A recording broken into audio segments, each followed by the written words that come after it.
Greetings, friends. I'm outside here, so you might hear a little bit of wind and birds and traffic and everything outside. But I just wanted to take a moment to encourage you. I wanted us to remember and to begin to count our blessings.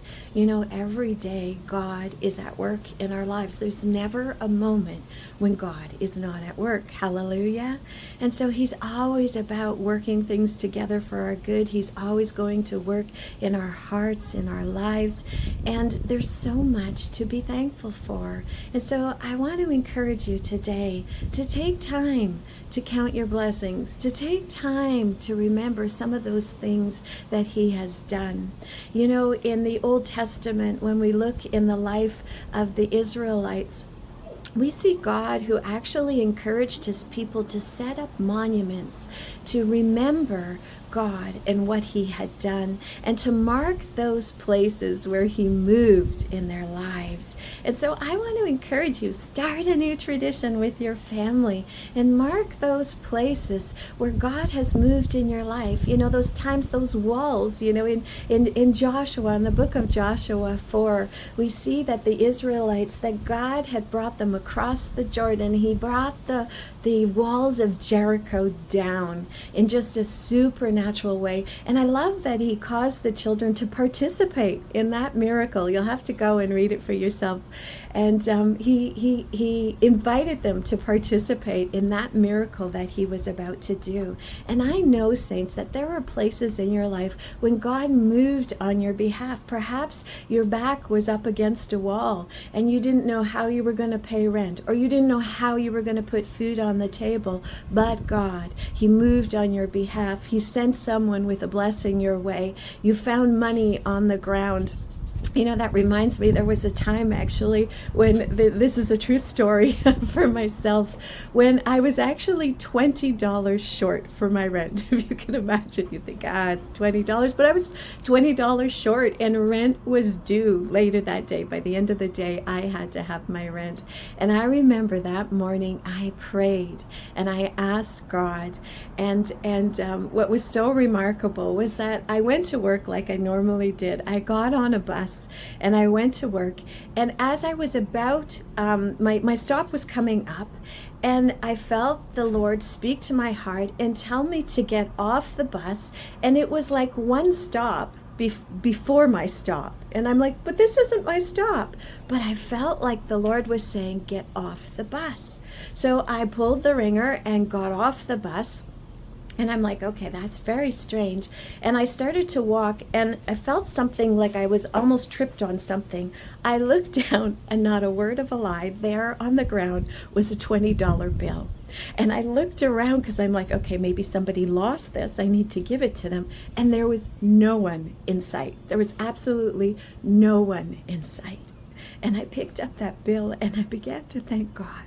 I thought, you know, he cares about those details. Something as small as $20, which you could say, oh, I could borrow from a friend. It was $20. But it was what touched me so deeply was that God delights in the details of our lives. He loves to be a part of them, that he was thinking of me, and that I had lifted up that very need to him that morning. And here he brought it in the most unusual and marvelous kind of way.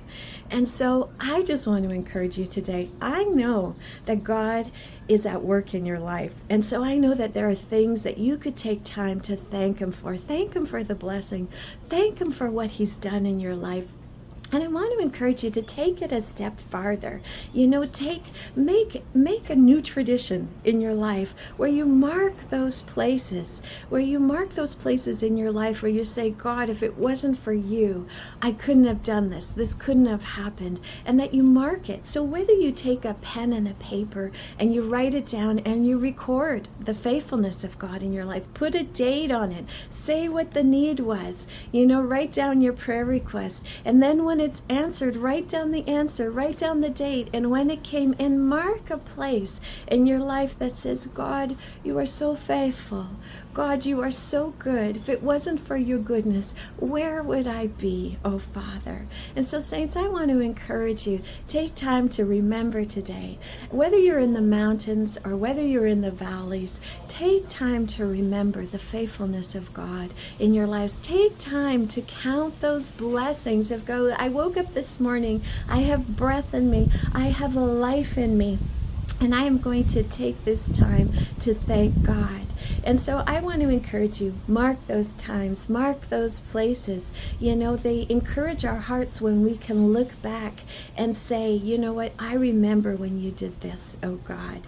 And they encourage our hearts and they keep us focused on remembering how big our God is and how good he is. Because when you have a problem that's right in front of you, sometimes we can get so focused on that problem that we magnify it and it looks bigger than life, forgetting that our God is so much bigger than any problem, any challenge. There's nothing too hard. Is there anything too difficult for God? No, there's not. And so when we mark those times, when we take time to mark those places and to remember, whether you keep them in a journal and record them, that on those days when you're struggling, go back, look at them, read them, remind yourself of the faithfulness of God, because he is unchanging. You will change and you will forget, but our God is unchanging and he is always at work. He is always going about doing good. And so we can count on his faithfulness every single day. So take time, count your blessings, saints. Count your blessings. We serve such a mighty and good God. He is faithful every single day.